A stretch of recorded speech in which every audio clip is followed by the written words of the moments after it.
Bismillahirrahmanirrahim. Assalamualaikum warahmatullahi wabarakatuh. How's everyone? Great. Semua puasa, right? Okay, BIBD's history dated back since the early 1980s, and since then has gone through a lot of transformation. With transformation comes a lot of challenges and change. Nevertheless, with faith, resilience and commitment, we at BIBD see success upon success with the grace of Allah. Whilst ensuring we stay rooted to the ground with our values, we want all around us to succeed too, including the stakeholders such as entrepreneurs like yourselves. BIBD, being a local mind, aspires to see our local entrepreneurs succeed in bridging their dreams to penetrate market beyond Brunei. And one of BIBD's CSR pillars is entrepreneurship. And this shall be a long-term commitment that BIBD shall deliver to support the nation-building initiatives of His Majesty's government. We see many struggles amongst the entrepreneurs, and these struggles are real and worth sharing, as learnings and lessons shared will help fellow entrepreneurs understand the struggles are similar, if not the same. As quoted by Forbes, Gloria Steinem, the more you tell your stories and entrepreneurial hopes, the more you will see that you're not alone in your striving or in your doubts.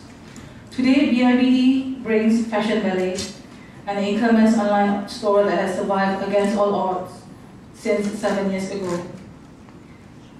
As the younger generation embarks on a journey to venture in business, be it online, pop-up stores, or establish their own store, BIBD sees the young co-founders of FV, both aged 29, yeah, correct?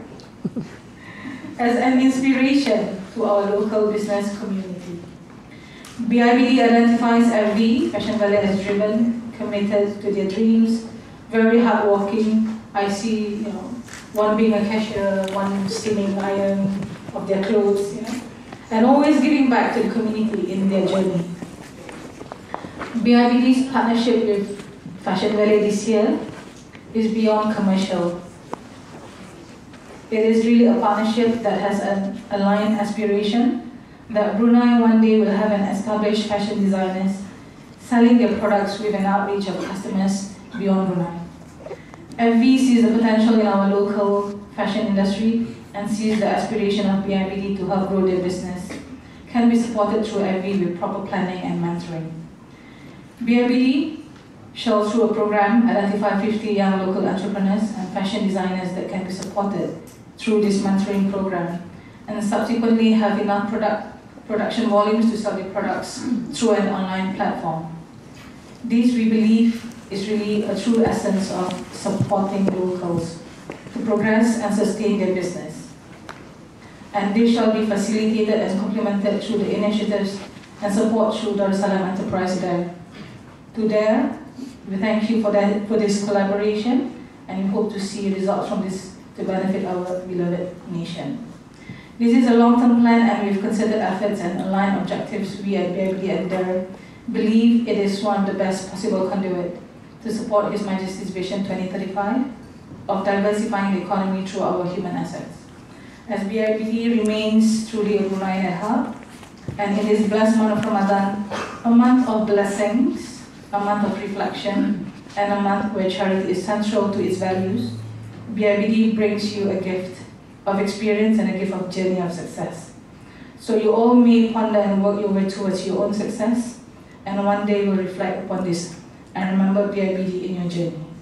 And with that, I pass the floor to Jenny to welcome the co-founders of Fashion Valet, Fadza Anuar and Vivy Yusof Fadza. Thank you so much,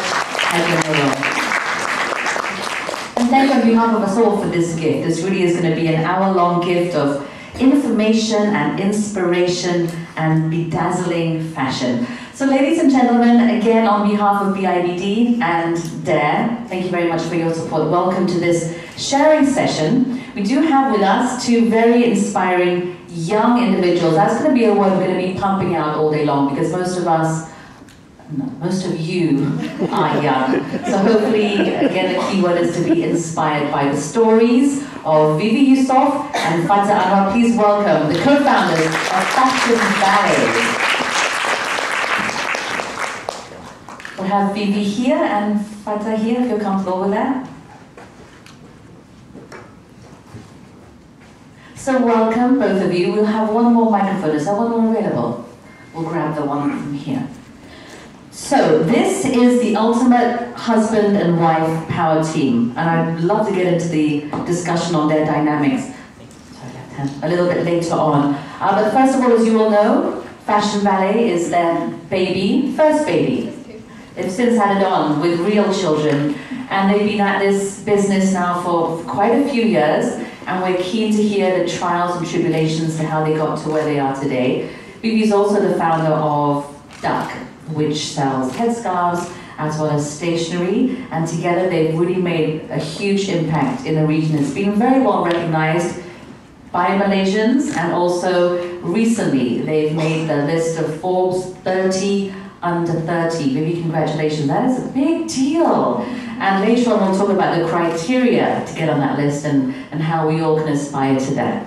So first of all, Fadza and Vivy, we want to talk about your journey so far. But can I just begin by just putting out a few things out there. You both don't come from the business management background in terms of your education. Vivy, you were supposed to be a lawyer. That would have made your parents really happy, I'm sure.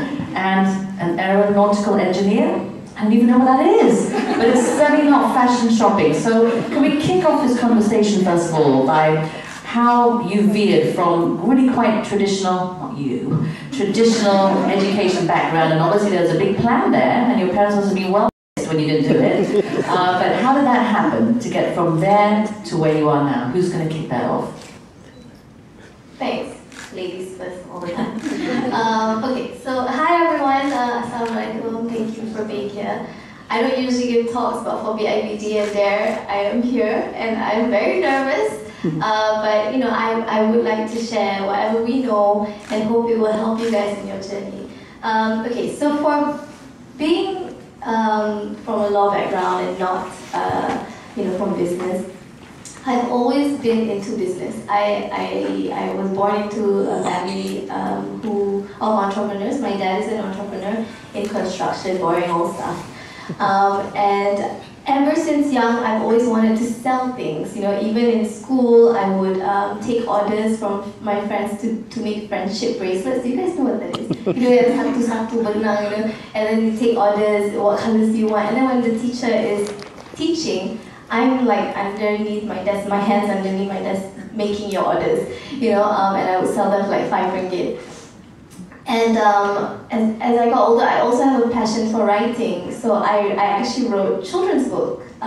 So my buku latihan, you know, the brown exercise book in school, I would write stories and then I would make my friends read them for 50 cents. And they did. And then as I got more money from that, I hired my other friend who can draw. So I leave pages and she would draw on it, and then now I'm renting it for 1 ringgit. I mean, obviously, it's got drawings now. I was 10, yeah. And then as it progressed and I added color, I would color it, so now it's a 1 ringgit, 50 cents. You know, so I've always had so much fun doing that. And I think in uni as well, I like scrapbooking. So I would make cards and I would take orders from my uni friends and I would sell it for £5. And my materials were £50, so clearly that was a very bad business.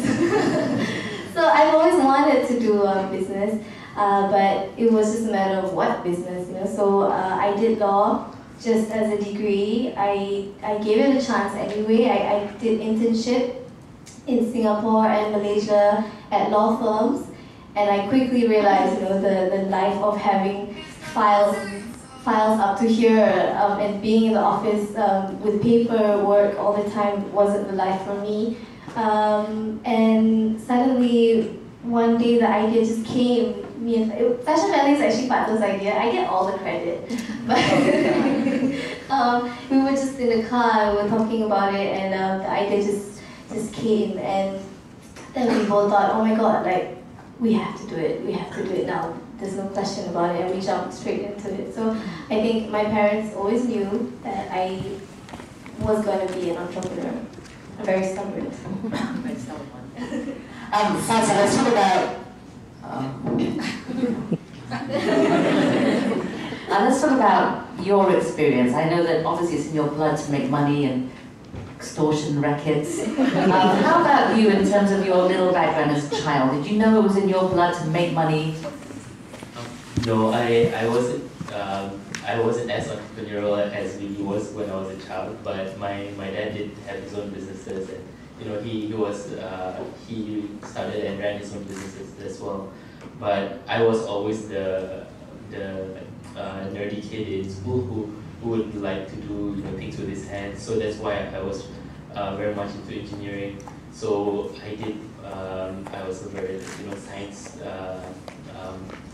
geek very much. Still is. Yeah. So then when I went to uni, I was really into planes and Formula 1 cars. So I wanted to do aeronautical engineering because I wanted to get into that eventually.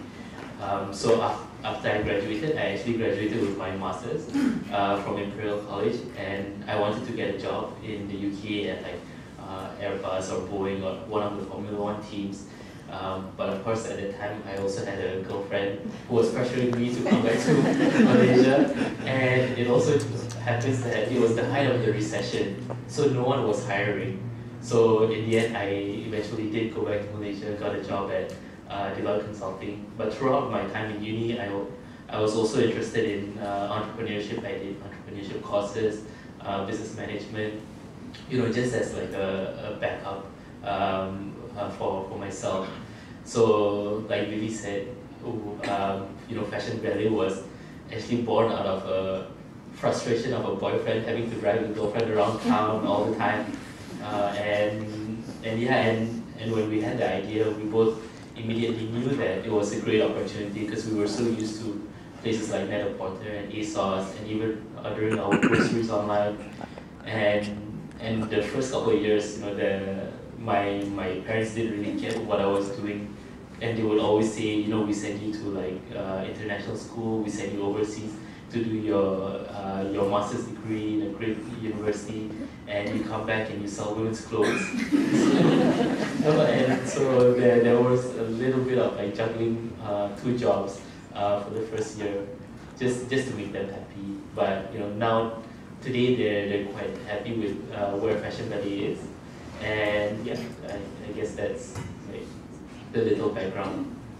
So when you began all those many moons ago, you put in your own money a little bit, and you also borrowed some money from friends. And over the years, you managed to secure some great funding. But way back in the day when you had your 100,000, or correct me if I'm wrong, that must have been a scary move. How successful were you off the bat? The very first thing you did, because now we know you have your bricks and mortar, you have your online e-commerce, but how did you really begin in the very beginning? Was it out of a suitcase or straight into the e-commerce portal? Yeah, it was literally out of the corner of Vivy's sister's office. So we both put in 50,000 of each of our own money, and I remember the first day where we actually thought of the idea. We were in the car and we were going from one mall to the other, and then I'm a bit of a shopaholic. But the shops were in different malls. Yeah, and that was the problem. Oh, I know the story. Yeah, and then you said, what was your line? Yeah, and I said, oh, why can't we just have one place where all these shops are? And that's where it hit us that we should just have an online store. And when we were in the car, we decided not to go to the mall. I was doubly happy then. And then we went to a cafe, and then we sat down and we said, oh, this is who we have to call. Let's look up web developers. Let's look for designers. And Vivy already knew some of the designers, so we immediately called them up, and we told them about like this great idea that we have of building an online store. And over the next month, we were rushing the designers and we were rushing the developers, because we also heard that when we went to developers, when we went to the designers, we would tell them, oh, we have this idea of this website where everyone can see all these great brands together, and they would ask us, oh, can we see the sample of the website? And we'd like take out a piece of paper and start drawing on it, and they'd just be like, oh, these are just boxes on a piece of paper, and we're like, no, don't worry, it'll be really great. And then some of them would even tell us that, oh, I had a meeting with the other people, you know, a couple of hours ago who had the same idea, and you know, Vivy being like super competitive, she was like, oh no, we gotta launch now. You know, so the developers were telling us that it's gonna take you 3 months to launch a website, and then we were like pushing them every night and day, and we actually launched the website within a month, which was against their advice. And if anyone's seen the first website, you'd see that You feel very sorry for us. Horrible. yeah, it wasn't impressive. But the only thing that we said was important was to make sure that somebody could see the products and actually buy the products, because we were taking, you know, all these great designers who were already popular in their own right. So we thought we didn't really need to do much marketing for them. If we made them accessible, then they would basically sell themselves. I think for me, it's not to say we were two reckless kids, like just jumping into the business. We really felt that this was going to work. You know, number one, we saw a gap in the market. So there wasn't any online store in Malaysia at the time, in 2010, that was multi-label. So that's number one. And then number two, I felt that I was more confident because I am a blogger, and I had some followers that I felt hopefully they will turn into customers. So that was sort of my safety net and comfort. And number three, I knew a lot of fashion designers. So even though we had no products to sell, we know a lot of talented fashion designers who were not known at all. You know, they do custom made, they do bridal wear, but they don't do ready to wear because they said, who's gonna buy? You know, so for us, we thought, okay, we can be the bridge between customers who might start from my blog readers to the designers who need an outlet to sell. In terms of when you pitch to anybody, whether it's a web designer or to a designer to sell your stuff, how important do you think was your own personality in getting the whole thing moving forward? You have your business plan, then you have yourselves, and obviously we all know the importance of a good business plan, but in terms of your personality, did that tip the scales in many times? I'd say definitely. Even when we look at younger entrepreneurs, or we know when investors look at us, they're not just looking at the business, they're really looking at us. Some investors think that the founders are more important than the business plan itself, because business plans will change, as you guys probably already know. So I think definitely people will look at you, whether you're trustworthy, whether you are passionate about your business, because some people come to us like, yeah, I'm a fashion designer, I'm very passionate.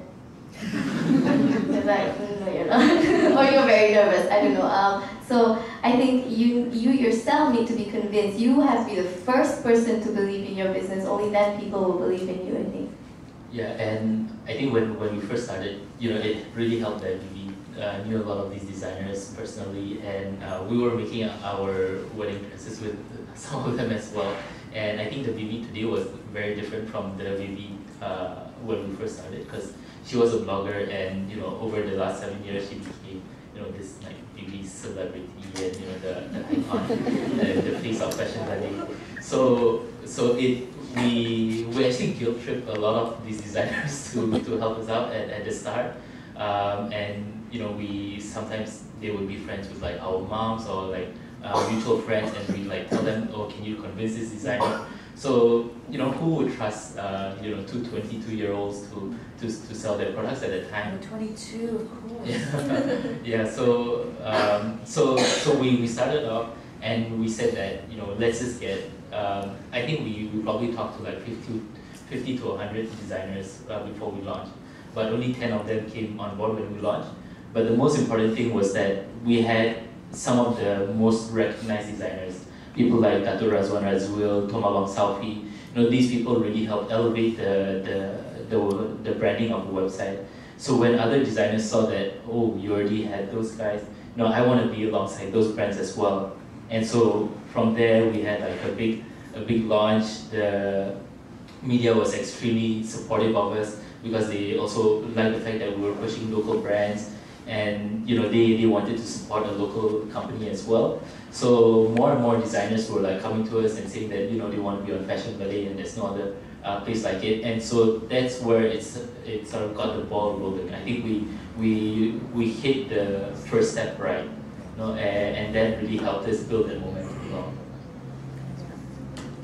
I'm really intrigued by the whole celebrity angle, because this is quite a new phenomenon to be a celebrity entrepreneur, and I think you've really broken the mold with this. You have your Nilofers who are doing the same thing. And certainly in Malaysia now, a lot of the existing celebrities, if I can say, are now jumping on this bandwagon, particularly in fashion and retail. You have the Lisas and the Eras, and then everybody's selling fashion. And so they're capitalizing on their celebrity to go into business, whereas I think yours happened at around the same time. Do you think that it's really important to develop yourself as a personal brand ambassador for whatever you're selling? Some of us don't have your looks. We're not as cute as you. We're not as charismatic as you. We don't have those. Am I right? Just being honest, right? Some of us aren't as cute. So if we're not as cute as you and as interesting, what can we fall back on? We do have the business plan. What other things can we pull out? A good husband has. To be completely honest, I really am not fazed by this celebrity or because for me, I'm a businesswoman first. I don't see myself as a celebrity. I mean, yes, I'm a blogger. I do that on the side. It's my passion. But I would never ever call myself a celebrity. A lot of the you know, like you mentioned, the names. They were celebrities first, you know, actresses, singers, and then they used that to make a business. For me, it happened the other way around, and I didn't ask for the fame or you know, being put where I am, and it's really awkward sometimes. Just like yesterday, we were having sukai, and every time I went to get food, people wanted to take photo, and they would like stop me, and I'm like it's getting cold, and I'm really hungry. So it's a bit odd, and I you know, I have there's pros and cons. Obviously, the pro is like, well, you know, whatever you say on a single post on social media could reach, you know, a lot of people who could be your customers. But honestly, guys, like, customers know when you're being sincere or not, because you can be a celebrity, but if you're reviewing 10 other brands and having your own brand, I don't see the genuine, you know, the sincerity in your business, your passion. Like, what is it? Like, you're obviously just selling wherever, whenever, whatever you can, you know. So the celebrity thing, of course, helps. There's no denying it. But to sustain a business, I don't know. You know, because a lot of people do it, okay, I have a lot of followers, okay, sell something, sell tudung, even if I don't want tudung, sell tudung. And then, you know, whether or not your business can last the next year after that, it's not because of your looks. You know, it's really because of the business, because of the plan, because of a good husband, because of a lot of other factors which I think are way more important. And you can see, don't just look at Malaysia, Brunei, you know, look at other businesses overseas as well. A lot of the founders, you know, are not as cute. or they're not celebrities, and yet they're billionaires. So there's no such thing as like you have to be the ambassador of your brand, you know. Yeah, and I think, you know, Vivy's right when she says that it was a business first, because when we started, Vivy was a blogger. While she had, like, you know, quite a number of followers, one of the main reasons why she became more and more popular was because she was known as the person behind Fashion Valet, you know, the person who founded Fashion Valet. And so she was getting a lot of media attention, you know, they would highlight her. Every time we would have a new launch of a new designer, they talk about Vivy some more. And so she, you know, very quickly became the face of, you know, the young entrepreneurs who were starting businesses. And I think, you know, if you're trying to do, well, in our experience, if you're trying to do that and run a business at the same time, it could be extremely challenging. And so I think that's where Vivy and I complement each other very well, because I can't do the media and the PR stuff. I'm not as charismatic as her, but I love the behind the scenes and the business part of it. So, you know, that's how we really split our jobs. At the start, we would do a bit of both, but nowadays, you'll see like Vivy a lot more at the front of it, you know, when things like the Forbes getting featured in the New Yorker, or on the BBC and all these great things. That takes a lot of time. And so even today when she has the Love Vivy shoots, you know, she would wake up at 6 a.m. and finish shooting for the TV show at 3 a.m. And you can't possibly run a multi-country business, you know, if you're doing that. And so I have to make sure that, you know, things are still running smoothly, the trains are running on time, and I think, you know, you don't really need to build your brand personality. You know, you build your business first, make your customers satisfied with your products or your services, and then they will take notice of, they'll start asking the question of, oh, who's behind that business? And then the TV channels will come and ask, oh, can I interview you? Because we want to know how, you know, just exactly like what's happening today. So don't worry so much about trying to build your personality. Yes, it does help, but then if that's your main goal, then your business isn't going to survive, right? Your main goal should be surviving your business, making sure it lasts long, and making sure that your customers are happy. So we have a few Bruneian entrepreneurs here. I think most of you are, or aspiring, or have existing businesses, or are trying again. Brunei is very small, Vivy. I'm sure you're aware of this. So the way we do business or start businesses, correct me if I'm wrong, but it's very intimate.